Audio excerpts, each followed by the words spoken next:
is going to want to be seen covering up for the most vilified pedophile in recent American history. So they're not, they don't want to be in that position. And I'm sure the White House knows, like a lot of Republican operatives know, that when that vote comes to the Senate, it's going to be, like we were talking about. If they're brushing Donald Trump off when he comes to the Senate lunch to demand Republicans kill the filibuster, and he even has a Republican senator laughing out loud at him, according to the Atlantic's Mark Leibovich in an extraordinary story, then what are these Republican senators going to do when the White House starts saying, hey, kill the Epstein files? We want to keep them away from your voters, your constituents, the people that are going to vote for you in 2026. I don't think it's as open and closed of a political situation as some people are suggesting right now.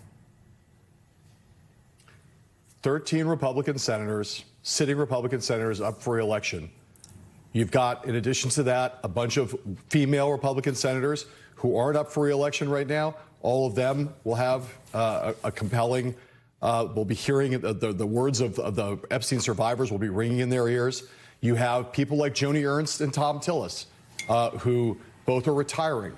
It doesn't take that much work to get to, even if the threshold is, as Allie's reporting, if the threshold on this vote is going to be 60, it doesn't take that much work to get you to the number if you start to put together the relatively moderate establishment Republicans, the female Republican senators, and Republican senators who are retiring and may not be totally in love with Donald Trump and kind of are looking for some way to, as they walk out the door, reclaim some of the reputation that they lost by being overly loyal to him over the course of the first and second terms. I don't know.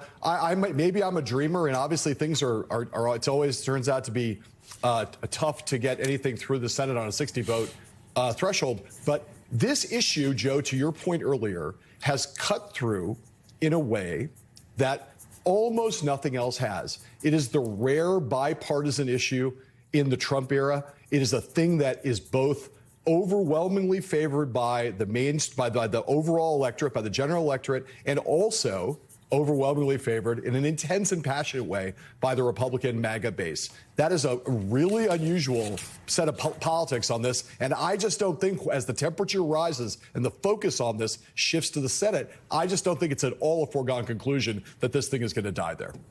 Well, and Alex was just telling me, hey, start with John Kennedy from